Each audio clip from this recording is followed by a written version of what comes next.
Yo! What's up again mga kakusot, mga karpintero at mga karpintera, and you're now watching here again on our channel Karpinterang Pinoy TV by GCS Woodworks. So and guys, for today's vlog, magpupunta na naman tayo sa labas ng Metro Manila. At itong project na to is dyan sa Rizal, so sa probinsya ng Rizal. So pupunta muna tayo syempre dahil kailangan tayo ng ating client dyan sa Baras, Rizal. So ano pa hinihintay nyo guys, samahan nyo na kami at pasukin na natin ang kanilang lugar. So ano pa hinihintay nyo guys, let's go.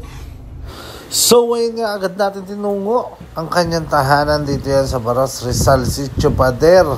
So eto nga guys, medyo malayo-layo to sa atin, pero syempre dahil sa kahilingan ng ating kliyente, walang imposible agad namin pinuntahan. So ayun nga, meron kami ditong naabutan na existing cabinet na aluminum naman yung ginamit. So okay naman siya, pero yun nga lang, ang gusto ng ating client is mas modernized, tignan and elegant type yung magiging cabinet niya, no? So as you can see, hindi naman tayo sa nang di-discriminate, no? Pero okay naman siya, pero yun, depende pa rin sa taste ng ating client. So ayun guys, kailangan natin gawing maganda, elegant and modernized type ng cabinet nang sa ganun is matuwa naman ng ating client. So ayun guys, no, as you can see, meron tayong gagawin din ditong wood panel partition, closet, kitchen, shoe rack, and utility cabinet and bag cabinet. So ayun guys, abangan nyo kung ano yung kalalabasan ng ating disenyo and i-apply natin to mismo dito sa kanyang tahanan. So ano pa hinihintay nyo, let's go. At ito na nga ang ating disenyo dito sa kanyang tahanan. So ayun yung wood panel and yung kitchen nya, TV rack and utility cabinet, and ito yung mga wardrobe closet with vanity sa bedroom 1 and bedroom 2. So ano pa hinihintay nyo guys, sabay-sabay natin gawin yan, let's go. At ayun na nga agad natin sinimulan yan dito sa ating wood workshop, ang mga cabinet na pinapagawa sa atin dyan sa Baras, Rizal. So as you can see, ito na yung kanyang closet. Siyempre, andyan na rin yung kanyang kitchen. Andyan na rin yung kanyang bar, extension counter, utility cabinet, bag cabinet, and also wardrobe and vanity, and also TV rack, no? As you can see, andyan na tayo sa area na yan. Then, laminating area na tayo. So, andito na yung kanyang TV rack na laminate na natin. And syempre, after that, puproceed na tayo sa ating delivery. At syempre, pag na-deliver natin, ikakabit na natin yan direct. So, makita nyo kung paano yung diferensya ng ating ginagawa na ito. Kung ano yung itsura nung una, syempre, kailangan mas mapaganda natin.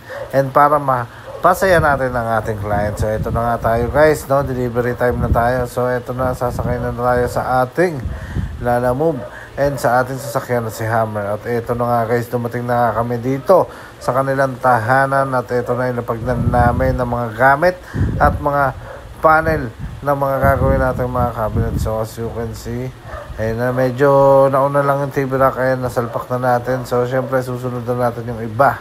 Nang sa ganun, is makita at matanaw na natin kung ano ang diferensya at kung gaano kaganda yung naging setup natin dito. Nakita nyo naman sa disenyo at yun ang makita nyo mamaya kung ano ang kalalabasan ng ating proyekto na to. So, ayun guys, standby lang kayo. At ito na nga guys, tuloy-tuloy lang ang bakbakan.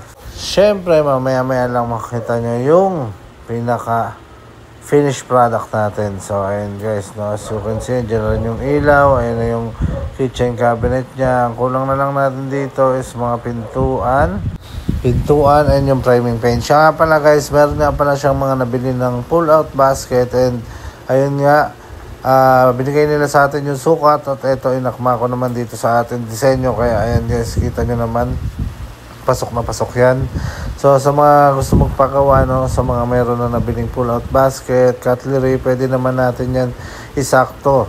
Kasi di-design naman natin yan, ipapasok natin yung sukat sa mga existing cabinet or sa mga wala pang cabinet.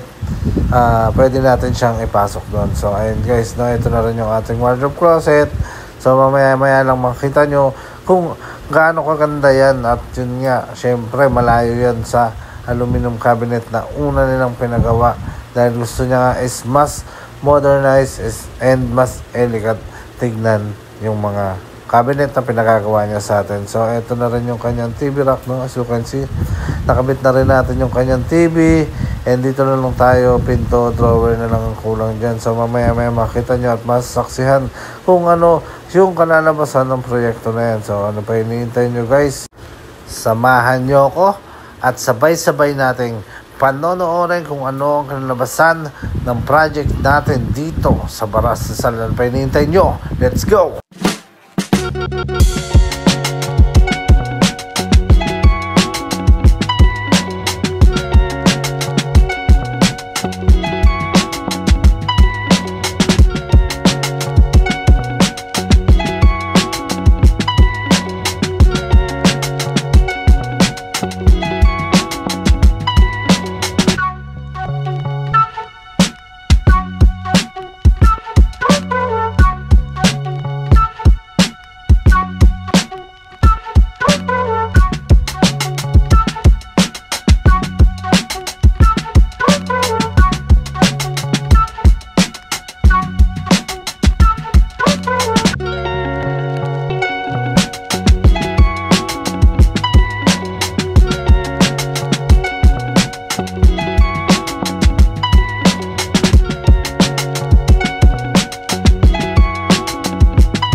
So yun guys, nakita nyo naman kung paano natin pinaganda at pinulido ang kanyang proyekto dyan sa kanyang tahanan at paano natin binaybay. Siyempre yung lugar nila napakalayo at di natin nakalain na ganun pala kalayo sa atin, pero okay lang yun, experience sa atin yun at napasaya naman natin ang ating kliyente. So ayun guys, sa mga may suggestion na komento, maaari kayong bumisita sa aming FB page. Ito lang yan sa GCS Woodworks, or else pwede rin naman sa aming backup page kung di nyo makita yan. Dito lang yan sa GCS Woodworks and Fit Out Carpinterong Pinoy TV backup page, at pwede rin naman kayo syempre bumisita dito mismo sa aming gawaan, ang aming woodwork shop. Pwede naman yan dito lang sa GCS Woodworks and Fit Out, at makakarating kayo sakto dito sa aming gawaan. So ayun guys, maraming salamat sa patuloy na pagtangkilik at pagsubaybay sa aming Carpinterong Pinoy TV YouTube channel. So ayun guys, sa mga hindi pa nakapag-subscribe, subscribe na kayo at supportahan at tangkilikin natin ang sariling atin. At yun nga guys, maraming salamat. Hanggang sa muli, hanggang dito na lang ang vlog natin for today. Break it down.